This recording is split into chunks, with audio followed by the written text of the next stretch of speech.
Welcome, everyone. I know people are still logging in. We're excited to be able to share with you some application tips for the Master of Finance or MFIn program. The deadline is coming up sooner than you think. So, January 5th, 2026, for anyone who intends to enroll in the 2026 summer term, is when we start. My name is Diane Jordan. I am part of the admissions team here at MIT Sloan, and I also work very closely with the MFIn program. And I'm joined by my awesome colleagues, Allie and Sam, who are going to also help out today. Allie's going to help walk you through at some point, as you might expect. We have a bunch of slides that we want to share with you that hopefully will be helpful in addition to what's already very much detailed in the application itself. We only have 45 minutes, so it's going to go by very quickly. I'm not going to spend a lot of time on the program components. We've had many events and past recordings that are posted on our website, so definitely encourage you to take a look at that, as well as our website in general, to get more information. Today's focus really is on the application itself, since again, the January 5th deadline is not far away. And Sam is going to be working behind the scenes. So if you've got any questions that you'd like to ask throughout the presentation, please feel free to do that in the Q&A. We'll leave some questions live at the end. Hopefully we'll have a little time to do that. And again, we're excited to be able to share these application tips with you. So I am going to give you just a quick something overview of who we are as a school. This is something that those of you who may have attended previous events are familiar with by now, but the mission at MIT Sloan is very clear. And this is something that is important in terms of the application. We are looking for examples of where you have done things that will show that you are going to develop principles, be innovative leaders who improve the world and generate ideas that advance management practice. And there are many ways that you can demonstrate and show us things that you've been able to do. And I think this is particularly important when we talk about the MFIN program, but I also want to point out what is another thing that is on everyone's minds today, particularly those of you who are coming from outside the United States, and we have a very significant international student population. I think this really, quote, says it all from our MIT president, Sally Kornbluth, that to our international students, MIT would not be MIT without you. So we are very much committed to continuing to build on the geographic diversity that is part of our community. And here's just a snapshot, if you will, of over the past 5 years, where our MIT Sloan master students have come from their primary citizenship. So it really, we really do believe that we all benefit from global perspectives and worldviews. And so those are some of the things that, again, are really valued by us at MIT. And another thing that I think is important to point out, and again, I'm not going to spend a lot of time on the program components, but as you're thinking about the application and you're thinking about what are some of the strengths that I have that I want to highlight, what's important to note is the unique aspect of the MFIN program, because you are part of this larger, what we call portfolio of programs. And what does that mean? In practical terms, you are going to be sitting in elective courses with individuals who are coming at all different levels of their educational needs or skills. And so all the way from very early on, especially with our Masters of Business Analytics, as well as our MFIN programs, these are what we call, for the most part, early career pre-professional programs. And so as you can see, typically students have anywhere from 0 to 2 years of full-time work experience, if they even have that. But many of our students come directly from university. And then all the way through individuals who are already working full-time. Our 2-year MBAs have on average 5 years of full-time work experience. Our Sloan Fellows and Executive MBAs have 10, 15 years. And so for you, it's an opportunity, because in your elective courses, in all likelihood, you will be sitting next to someone who comes from perhaps more experienced background. And certainly all the student clubs and activities that you'll be engaged in, and that we want students to be part of this community, engage in, will also provide this additional network. And it can be a very powerful network for you as you move into launching your careers. This is just a snapshot snapshot of the current class. So this is the class that started in July of 2025. We have 126 students. Generally speaking, we are looking to enroll about 120 to 125, depending on any given year. I think what's important to note here, again, if you look at the average work experience, it's 13 months. That includes internships. So speaks again to the early career experiences or individuals coming into the program. We'd like to see a little bit more of a split, even or split between male and female, a lot from coming from STEM backgrounds. And then, of course, again, to geographical diversity, if you look by the numbers, 39 different countries represented among those 126 students, and they are coming from many different undergraduate disciplines. So there is not one, you do not need to have only finance coursework or economics. As you can see from here, they are coming from business, computer science, engineering, and others. And then some quick snapshots in terms of academics. But from the standpoint of admissions, and we'll talk more about this in a little bit, we look at everything. So it's very much a holistic approach around what you bring to the table in terms of your experiences and backgrounds. Okay, so the curriculum, again, if you have not already, you should have taken a look at our website, done some research, maybe even listened or attended some of our previous sessions online or in person. We've been traveling around the globe, talking about the MFIn program and curriculum. It is designed now to be delivered in 18 months. However, there are opportunities for students to advance or to move more quickly and do that in 12 months. That is a rarity as opposed to the norm. And so, again, one of the key benefits of the 18-month is that you have an opportunity to do a summer internship. It's optional between your spring term and your final second fall term. So the philosophy again is this is designed for your career, not just your first job. The core, it provides a strong foundation. We have advanced electives. There's a lot that's built to bridge the theory into practice. We have action learning, hands-on approach, professional development through communications coursework. There's really pretty much a flexible curriculum in that you can take 30 plus advanced electives in all these different areas. Plus, there's 200 plus electives offered by Sloan and other departments at MIT. You can also take a concentration if you would like to. It's not required, but certainly if you are someone who wants to build deeper strength in or skills in any of these areas, capital markets, corporate finance, climate, social impact, financial engineering, or fintech, you can certainly pursue that. Or if you don't want to commit to a concentration, you can take some additional courses that are offered through these concentrations. And then we do have certificates, and one in business analytics, or data analytics, entrepreneurship, healthcare, product management, and sustainability. Just to give you, again, a quick snapshot of the academic terms or cycle.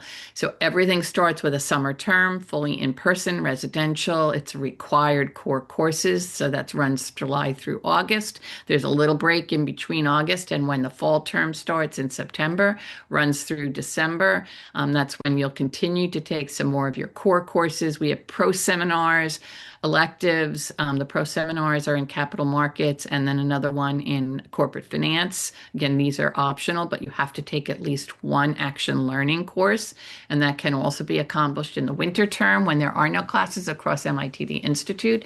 And most MFIn students will enroll in what is called the Finance Lab. For all intents and purposes, it's a course.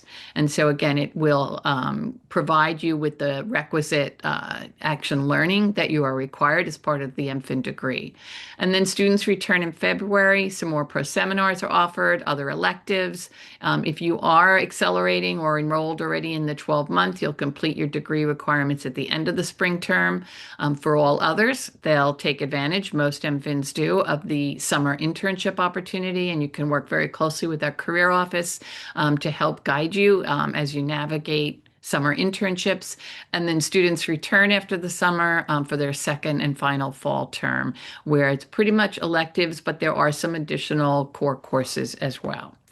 Okay, this is the application timeline. It's pretty much a very tight turnaround, as we like to say. A lot happens in a relatively short period of time. So, as I mentioned, the deadline for your application is January 5th.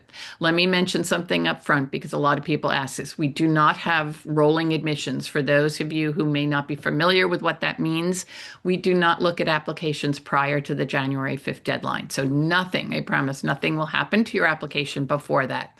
Um, if you're ready to submit your application in 2 weeks, by all means, go ahead, but you have time to be able to build on it and to ensure that you've answered all the questions correctly, all of your letters of recommendation have been submitted, and everything else that we ask for is all ticked and tied. So again, no rolling admissions. Deadline is January 5th. Make sure you have everything ready and go set by that deadline. And then we have a review period that happens between January 7th and the 22nd. And then anyone who's advancing or moving forward in the application process will be invited to interview by January 26th. And virtual interviews, all of our interviews are virtual. They are one-on-one interviews with an admissions committee professional. We do not ask current students or alumni. They will run those interviews between January 28th and February 27th. We'll give you an opportunity once you're invited. We'll give you lots more details and information about what to expect, how to register for an actual interview. And in addition to the interview, you will also be registering separately for a quant assessment. And it'll include a little bit of math, a little bit of coding. Again, more to come on that. And then we'll be able to get you your final decision on whether you've been admitted to the program by the 10th of March. So with that, I am going to turn it over to Allie to talk about, actually, you know what, Allie, I can take the what we are looking for, and then I'll have you go into the details of the actual application materials. So we are looking for a number of what I call key areas or buckets, if you will. No one is more important than the other. They all together help us to assess whether you are someone who is going to thrive at MIT and in the MFIn program. It is a deep dive into quantitative finance. And so you want to come in feeling at least that you have the foundations academically. And so what does that mean? Fundamental maths, linear algebra, probability, statistics, multivariable calculus. You may have most, if not all of these. But certainly when you think about what you're going to be asked to do as part of the program, this is going to be fundamental. Computer programming, it's not required, but certainly familiarity with Python is highly recommended. And you will, as an MFIN student, once you're enrolled, be required to pass a Python course. So why not start a little bit early? If you're really interested and you want to make sure you have a leg up, you're going to want to think about, and this is basic Python. It is not advanced or a deep level of Python in terms of the initial application and coming into the program.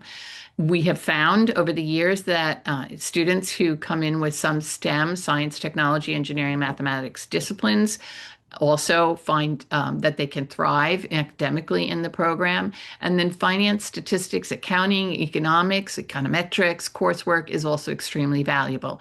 Again, when you put all this together and you think about what you're going to be working on as part of the program, you're going to be doing a lot of financial modeling that requires mathematics, vector analysis, stochastic processes.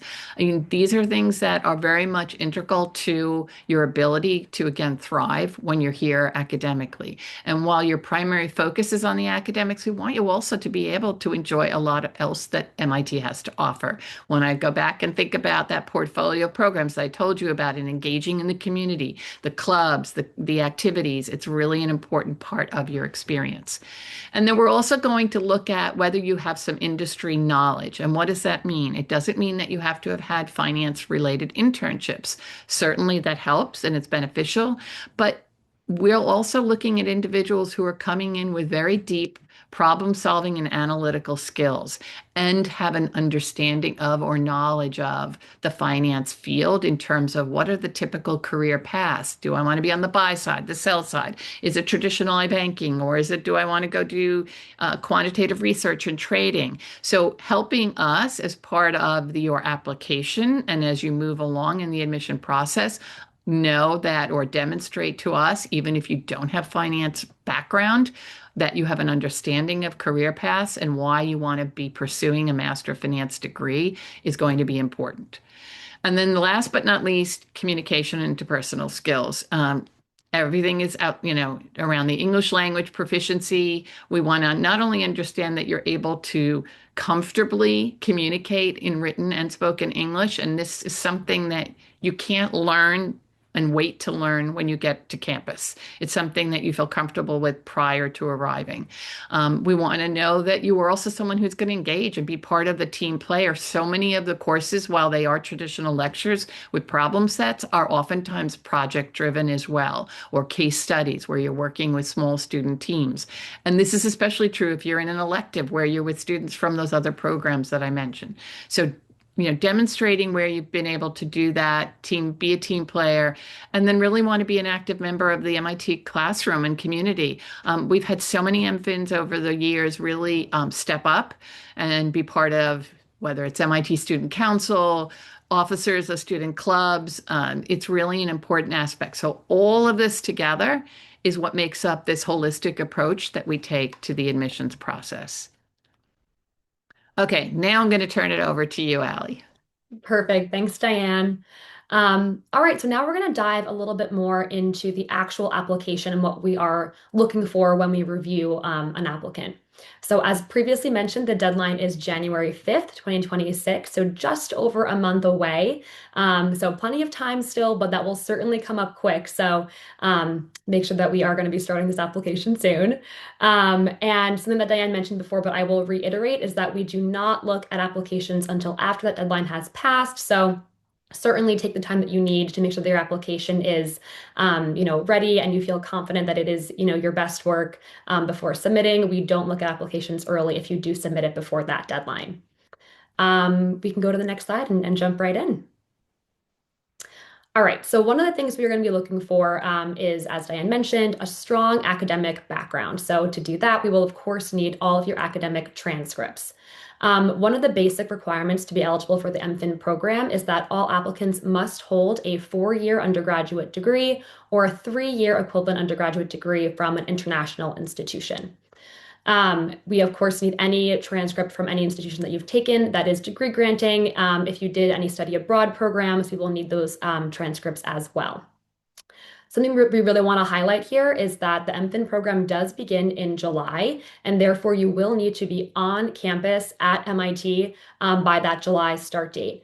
So that does mean that you will need to have completed all of your undergraduate degree requirements by that date.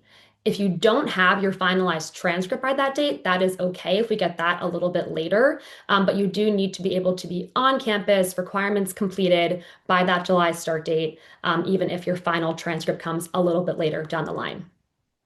So when uploading that transcript, a couple of things to keep in mind. One is that it is all virtual, so please do not mail any hard copies of your transcript to us. It all needs to be completed on the application itself. If you attended a school that is not able to provide a transcript in English, you do need to give us also a certified translation. Usually students do that from WES. WES is a great resource for that. If you are including a translation, we do also need the original untranslated version as well. So both of those should be uploaded. We don't need digitally signed or encrypted transcripts. Just your most up-to-date copy is totally fine. And then once you are admitted to the program later is when we will need that official transcript. But for now, we just need a copy, an unofficial copy of your most up-to-date transcript from any university you've attended. Along with the relevant the transcript, I'm just going to touch really quickly on relevant coursework. So I don't think we have a slide for that. So you'll see on the academic page of the application, we do ask for relevant courses. There were just some questions coming in about that already, so figured I'd touch on it now. There are no required prerequisite courses for the MFIN program. You'll see a chance to kind of highlight some courses you may have taken, like linear algebra or calculus, probability, I believe we also ask for. Those are all just courses that if you have taken those courses, if you have experience, it's a great way for us to kind of see a snapshot of that. They're not prerequisites, so you are certainly eligible to apply if you don't have courses in those subjects. But if you have taken them, the relevant coursework section is just a chance for you to highlight that. We do still review all of your transcripts really, really thoroughly, which is also why it's very important that it is legible and readable. So if you are having a hard time reading your transcript, we certainly will also have a hard time. So make sure that everything is clear because we do review it all very, very thoroughly. So yeah, we can go on to the next page now. So test scores, like a GMAT or a GRE score, are completely optional to include when applying for the MFIN program. So that is just off the bat, you do not need to include a test score. And if you do not include one, there is no negative impact to your application if you do not include one. However, if you have a GMAT or GRE score, you are certainly encouraged to submit it because it is just an additional data point for us, to use when we are evaluating you. So, the more info we have about you, the better we are able to understand you as a candidate. So if you have the score, you are encouraged to submit it, but it is not required. And if you don't have a score, you don't have to include one. That being said, we also only need self-reported test scores by the application deadline. That means you can take the test the day before the deadline, and you'll get that test score back immediately. That is all that we need from you at this time. The verified scores will be checked later on in the process. So we only need the self-reported scores at this time on the application. Other tests like the English language ability tests are also not required on the application. All English language ability will be evaluated in the interview process. So there's no need to include that on the application either. You are welcome to, again, if you have them, but they are not required. So for the resume and employment information section, so there's a couple different places on the application that you are going to be able to include your employment information. One of them is going to be the actual employment information tab on the application. There, you're going to be able to upload up to 3 of your most recent employment experiences. The important thing to remember about this section is that this employment must all be verifiable. So you must have been hired by HR in some capacity. So that's going to be like official internships where, again, you were hired by HR. If we were to contact them, there is proof of you having worked there. If you have other kind of unofficial experiences, whether that's volunteer work or, supporting a professor, maybe in some unofficial capacity, that is certainly valuable work experience, but please only include that on your resume rather than in the actual employment section. This section is specifically for official internships and full-time work. And for our purposes, we define full-time work as more than 4 months of paid post-degree work experience. So keep that in mind when you are categorizing your work experience. And then, yes, as noted, if you have non-official work experience, definitely include that, but please include that just on your resume as opposed to this employment section. Speaking of the resume, we do ask that it is only 1 page long, Times New Roman, size 10 font, and only Word or PDF formats. If you have a resume that does not meet those requirements, please reformat it for our application and provide the information also in reverse chronological order. We do ask that you follow these instructions to the T for the application. So just make sure that we are listening to all of those instructions. And the resume should list any full-time employment or internship experiences, as well as previously mentioned, any other kind of experiences you might have had, whether that's informal research opportunities, volunteer work. Of course, we want to see your education on here as well. Any additional information, if that's hobbies or special skills, can also be included on the resume as well. And this information is also all on the application itself. So there's plenty more details there too, but this is kind of the requirements of how we're looking for this to be formatted and the information included. Letters of recommendation. So we certainly get a lot of questions about letters of recommendation. So want to make sure that we are being really clear here. First and foremost, all applicants must submit 3 letters of recommendation for the MFIN program. There's some slight variance depending on if you are a current student or if you're working full time. So we'll dive into that now. If you're a current student, 2 letters of recommendation must come from an academic source, preferably your current school. That can be a professor or someone that you did research with, but that can be an academic source for your letter of rec. 1 letter of recommendation should come from a recent internship, most preferably your most recent internship, and ideally a supervisor, someone in a supervisor or managerial role. If you're working full-time, One letter should come from your most recent or current employer. One letter should come from an academic source, preferably a professor. And then the third letter, you have a bit of flexibility, and you can pick if that comes from either an academic or professional source. So yeah, if you're working full time, you have a little bit more flexibility of where that third letter comes from, but at least one academic and one professional is the minimum. Really, really important is that one letter, regardless of if you are a student or working full time, should come from someone who can speak to your quantitative abilities. So keep that in mind when you're selecting your recommenders. Picking someone that maybe taught a highly quantitative class would be a great opportunity to give someone the chance to comment on your quantitative skills in their recommendation letter. Additionally, all letter recommendations must be submitted through the link that your recommender will receive when they get that request email. So they shouldn't be emailing us their letter. It will all be done through the application portal. A couple of tips for the letters of recommendation that we get a lot of questions about. One thing is that when you are going to pick your letters of recommendation writers, you are able to see the questions that we're going to ask your letter writers before you even send them the email. So take a look at those letters and think about who can really answer those questions well, provide concrete examples of your characteristics and of your skills, and pick your letter writers wisely based on those questions. Along those lines, ask your letter writers for these recommendations early. So if you haven't asked anyone yet, definitely start thinking about that and get that request out as soon as possible. We do require these letters to be submitted also by that January 5th deadline. So make sure that they are aware of that deadline and we'll get that letter in before then. And then my last tip is that, as noted, we do ask for this person to be a supervisor or someone that has had a role that is above you in some way at your organization or at your institution, a professor, a faculty member. But keep in mind that we are not evaluating your letter writer. So there isn't a benefit to asking someone, the CEO of your company, unless you have actually worked very closely with them. So the priority is that this person is able to speak directly to your skills and give concrete examples of things that you've done or things that you've worked on. So that's the most important thing to consider rather than focusing on seniority at the institution or the organization. So a couple of things to keep in mind when considering who you're asking for letters. Awesome. We have the world that shaped you is what we call our short answer question. So as up to this point, we've gotten a lot of data on you as an applicant, lots of academic transcripts, kind of, that hard quantitative data. This is a chance for you to have a bit more of your personality come through and help us learn more about you and your past experiences and kind of your journey that brought you to where you are today, to applying to MIT Sloan. So the question is there on the left, how has the world you come from shaped who you are today? You have 250 words to respond to that. We want to learn about, your experiences, what part of your community, of, your journey has shaped the perspectives you hold today and brought you here. So it's a great opportunity to expand on your background, your experiences.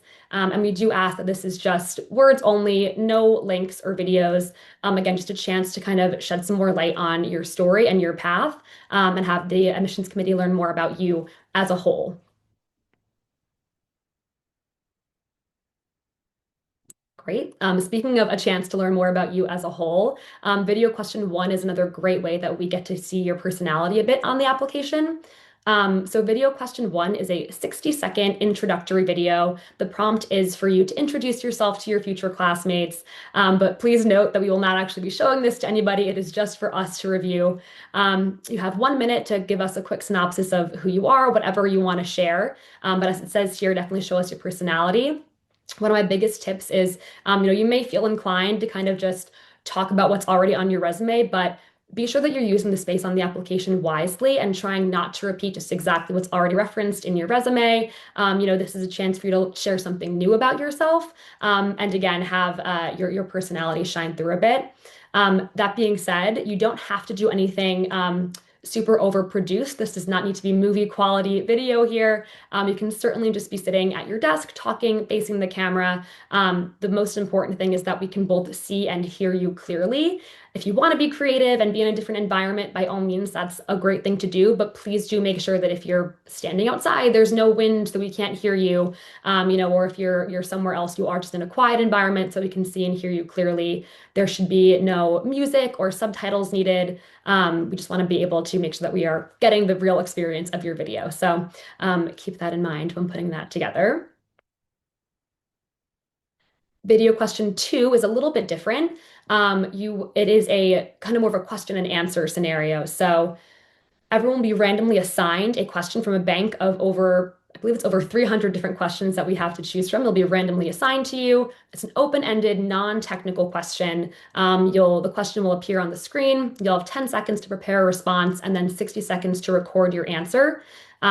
After that 10-second preparation period, the recording will begin immediately. So it definitely is a quick turnaround. The goal of this is to just learn more about your communication style and your thought processes. There really are no right or wrong answers to the questions we're asking. We're just, again, trying to learn more about who you are and the way that you think and communicate. So there is no advanced preparation necessary for these questions.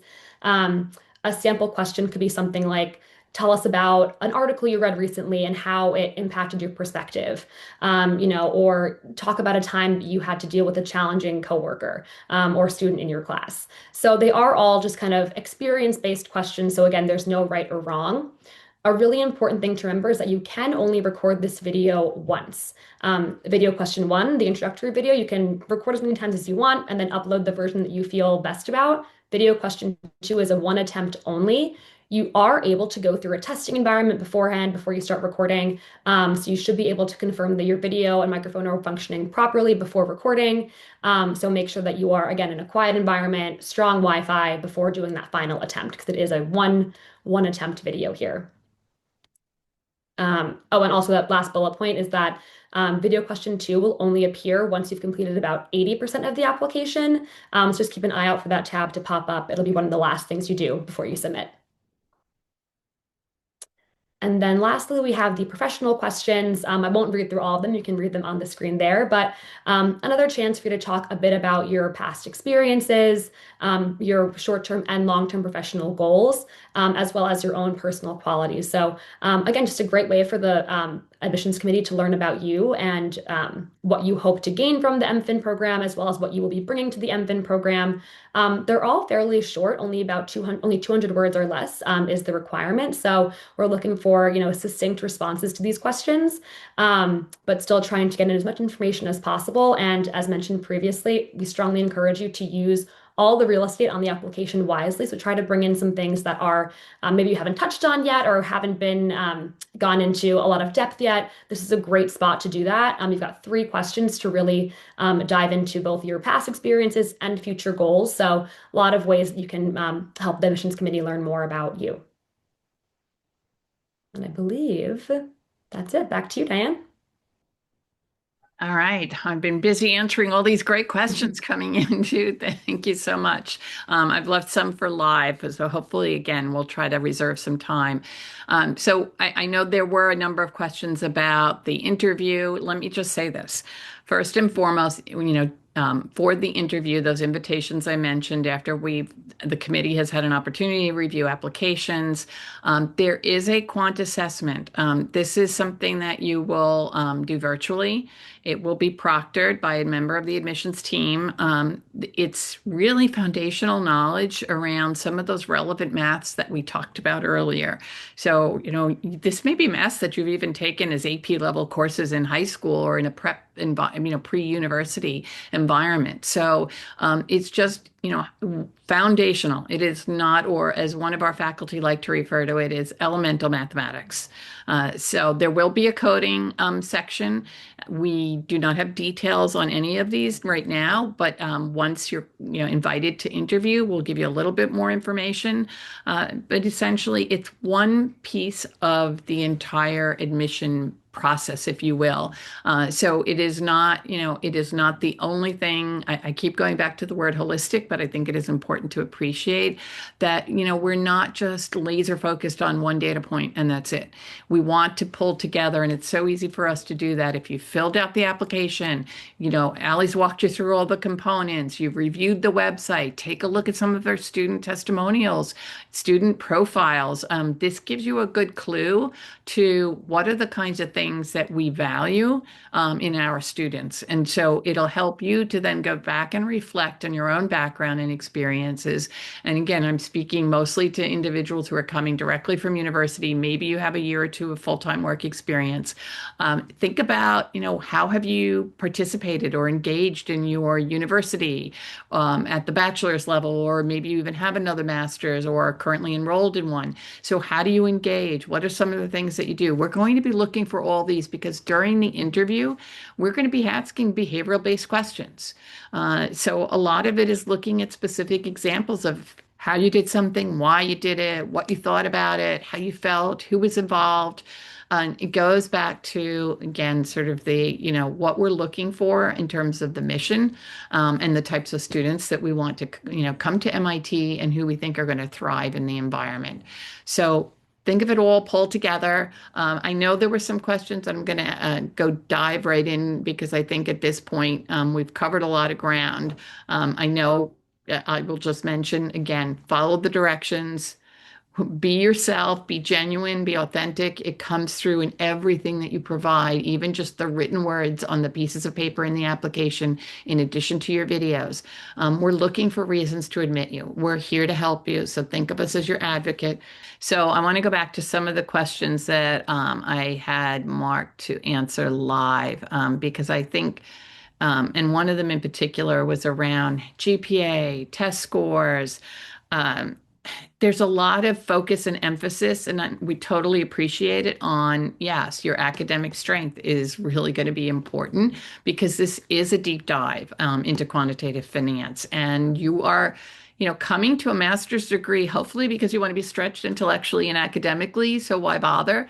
At the same point or the same conversation, though, we want you to be able to, again, have time to really spend being part of the community and taking those electives. You can also take courses throughout MIT. You can cross-register at Harvard's professional schools. But the point is having that solid foundation. It's not going to be a GPA over a GMAT score if that's what you submit. And we've said this before, those test scores are optional. It's really up to you and whether you think they will help to demonstrate an additional, academic strength. But the reality is, and I'm making this up now, but let's just say you were in a very challenging STEM-based discipline or major at your university at the bachelor's level. You did really well academically in terms of your GPA. You decided to take the GRE or maybe even the GMAT. We have very few MFINs, I will tell you. Traditionally, they tend to be more on the GRE side of things. But you took the test scores and, you were having a bad day. Your scores weren't what you thought they would be, and you don't think accurately represent, who you are academically. That's fine, because even if you do submit them, we're gonna look at everything. We're not just going to focus on one data point and that's it. So I can't overemphasize that enough, but that's really important.